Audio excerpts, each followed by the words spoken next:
নমস্কার বন্ধুরা, আমার ইন্দু হেসেলে আপনাদের সবাইকে স্বাগত জানিয়ে আজকের রেসিপি শুরু করছি। তো চলুন বন্ধুরা, আর আমার রান্নাগুলি যদি আপনাদের ভালো লাগে তাহলে অবশ্যই আমার পেজটিকে একটি সাবস্ক্রাইব করে দেবেন, লাইক, কমেন্টস অ্যান্ড শেয়ার করে দেবেন।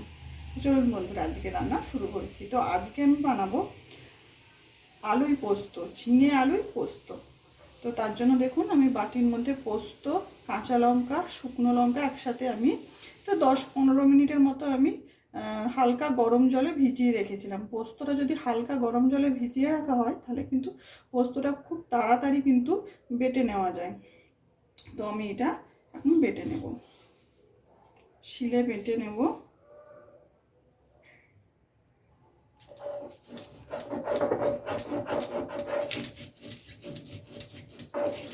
আমি এটাতে শুকনো লঙ্কা, কাঁচা লঙ্কা দুটো একসাথে দিয়েছি। আপনারা শুধু কাঁচা লঙ্কা দিয়েও কিন্তু পোস্তটা বাটতে পারেন।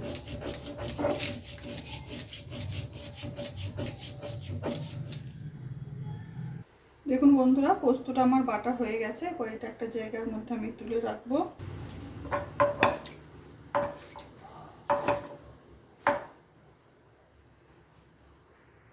দেখুন বন্ধুরা, আমি গ্যাসে কড়াই বসিয়ে দিয়েছি, কড়াই গরম হয়ে গেছে। এখন আমি একটু তেল দিয়ে দেব।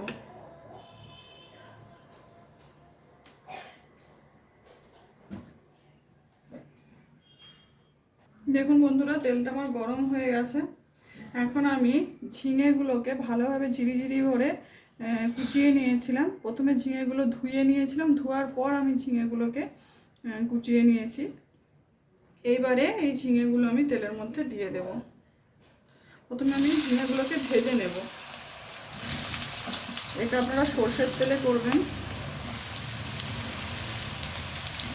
লবণ দেব না, লবণ দিলেই কিন্তু ঝিঙে থেকে জল বেরিয়ে যাবে, তাই লবণ না দিয়ে ঝিঙেগুলোকে আগে একটু ভেজে নেব।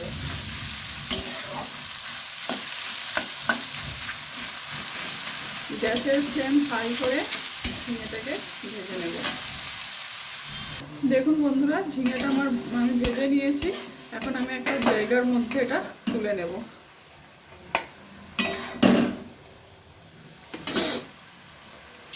এই তেলের মধ্যে এখন আমি দেব সরষের তেল। এই তেলের মধ্যেই আমি সরষের তেল দিয়ে দেব পরিমাণ মতো।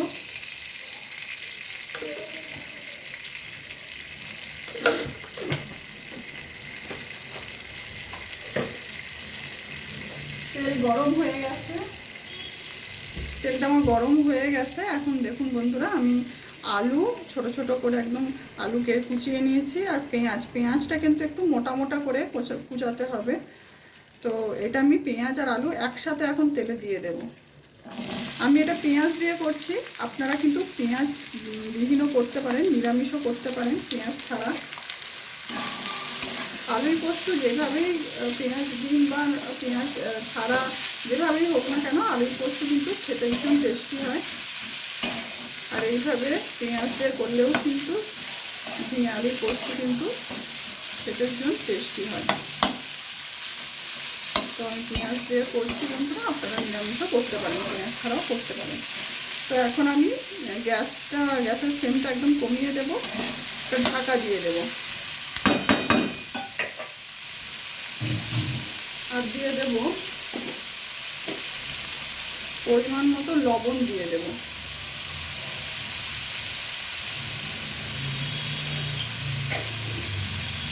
ঢাকা দিয়ে আমি আলুটা পেঁয়াজটা একটু ভেজে নেব। দেখুন বন্ধুরা, আমি এটা ঢাকা দিয়ে ভালোভাবে ভেজে নিয়েছি। আলুটার পেঁয়াজটা ভালোভাবে ভাজা হয়ে গেছে। আর দেখুন আলুটা সেদ্ধও হয়ে গেছে। এইভাবে লবণ দিয়ে ঢাকা দিয়ে ভাজলে কিন্তু খুব তাড়াতাড়ি পেঁয়াজটাও নরম হয়ে যায় আর আলুটাও কিন্তু সেদ্ধ হয়ে যায়। তো আলুটা আমার সেদ্ধ হয়ে গেছে। এখন আমি এই যে ভেজে রাখা ঝিঙেটা দিয়ে দেবো এর সাথে।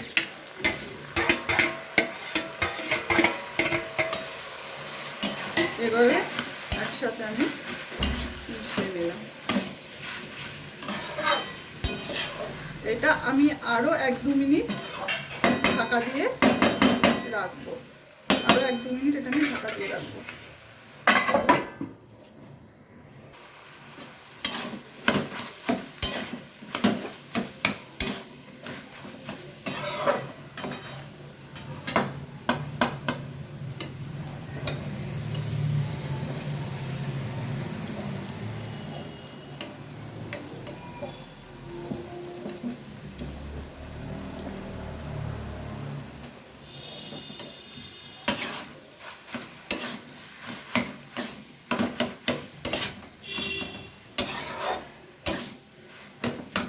এখন আমি গরম জল দিয়ে দেব।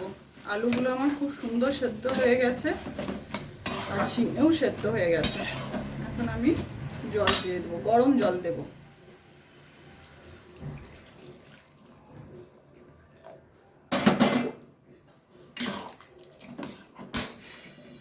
গ্যাসের ফ্লেমটা হাই করব, ফুটে যাওয়া অবধি অপেক্ষা করব।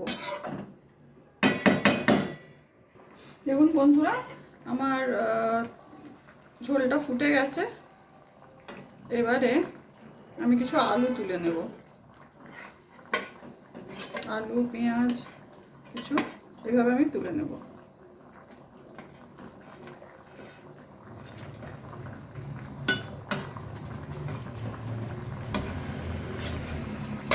আর এটা এখন গ্যাসটা আমি মিডিয়ামে রেখে এটা আমি আবার ঢাকা দিয়ে দেবো।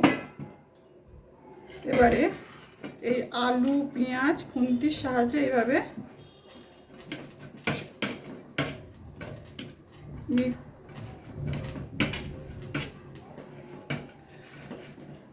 চটকে নিতে হবে এইভাবে খুন্তির সাহায্যে।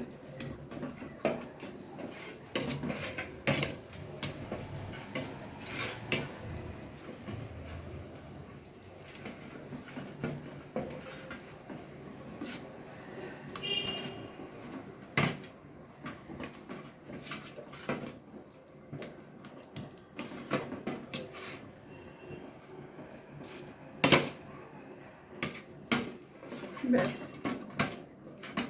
আমি 1-2 মিনিট পর আবার ঢাকাটা খুলবো। ঢাকাটা খুললাম, এইটা দিয়ে দিলাম।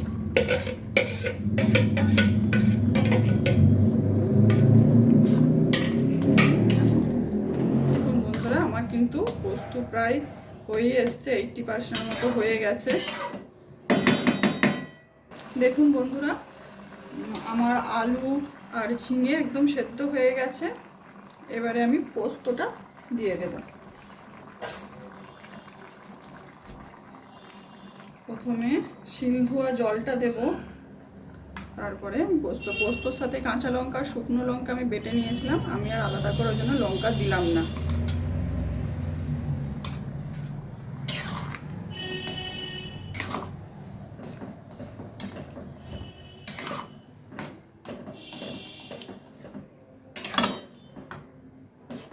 আমার 1 মিনিট ফুটবে পোস্তটা। বেশি ফুটালে কিন্তু পোস্তর যে একটা গন্ধ নিজস্ব সেটা কিন্তু নষ্ট হয়ে যায়। তাই আলু পোস্ততে লাস্টে পোস্তটা দিয়ে কিন্তু বেশি ফুটানো চলে না। 1 মিনিট ফুটানোর পরেই কিন্তু বন্ধ করে দিতে হবে।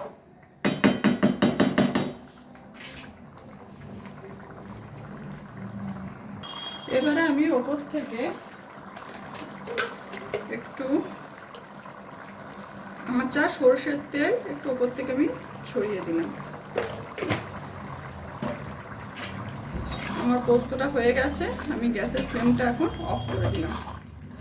এই পোস্তটা দারুণ খেতে হয়।